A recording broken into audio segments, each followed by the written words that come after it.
Bonjour à toutes et à tous. Défiscaliser à l'approche de 2025, c'est toujours possible, mais vers quoi se tourner avec la fin du dispositif Pinel? On en parle tout de suite avec notre invité Sébastien Guillaudeux. Bonjour. Bonjour.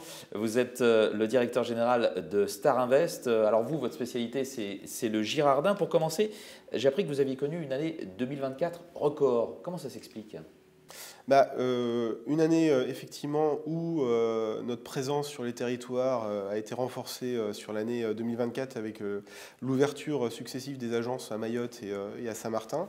Donc du coup une occupation du terrain plus importante, des nouveaux dossiers, une demande de toujours accrue auprès des investisseurs. Donc oui, on a réussi à faire matcher les deux et à faire une année encore exceptionnel malgré le rabotage un peu autour du Girardin sur les secteurs éligibles, mais pour nous, on s'en sort bien.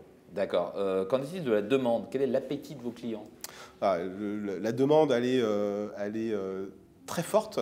Effectivement, aujourd'hui, sur le marché de l'optimisation fiscale, il ne reste plus grand-chose. Ouais. Vous en parliez en introduction, effectivement, le dispositif Pinel s'arrête. Un certain nombre de niches fiscales sont un peu rabotées. Des avantages fiscaux le sont un peu moins. On voit bien la pression du gouvernement. Donc tout le monde se rabat sur le Girardin? Alors, en tout cas, le Girardin est une solution efficace et je pense reste la solution la plus efficace pour gommer son impôt.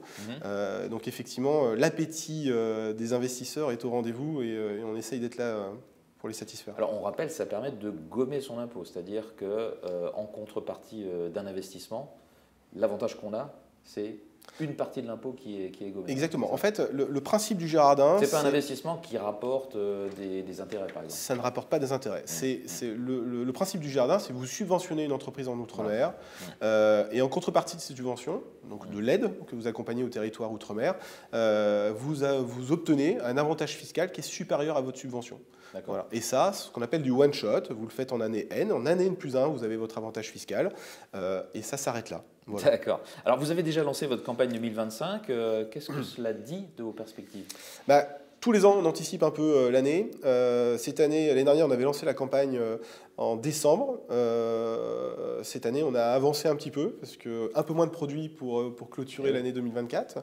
Pas mal de personnes déçues. Donc, on sentait qu'il y avait des gens qui voulaient anticiper un petit peu pour 2025. Donc, on a lancé la campagne mi-novembre de cette année pour l'année 2025. Et c'est un succès exceptionnel. On a triplé nos volumes par rapport à l'année dernière sur la même période. Donc, on a eu raison de le faire. Et on sent que, effectivement, comme on l'évoquait à l'instant, la contrainte d'optimiser sa fiscalité, elle est bien présente. Les produits sont de plus en plus rares. Même nous, on en a de moins en moins. Nos confrères sur le marché ont aussi un peu moins de produits. Alors moins de produits ou une demande beaucoup plus importante, des gens plus rapides. Donc on essaye de répondre à cet enthousiasme en tout cas. Et pour finir, sur quel type de dossier travaillez-vous pour 2025 ? 2025, on a un vrai challenge. C'est nous d'aller sur les dossiers plutôt d'envergure, dossier avec un agrément de l'administration fiscale. On a un certain nombre de rénovations hôtelières sur les Outre-mer, donc ça c'est un axe de développement fort. Sur le milieu de l'aéronautique, probablement on va être aussi présent. Et après des dossiers un peu moins d'envergure, mais bien présents sur du petit investissement en Outre-mer. On sera là pour répondre aussi aux besoins des exploitants en Outre-mer. Eh ben, on en reparlera en 2025. Merci beaucoup, Merci à vous, Sébastien Guillaudeux, d'avoir été avec nous, directeur général de Star Invest, donc spécialiste du Girardin. Au revoir. Merci, au revoir.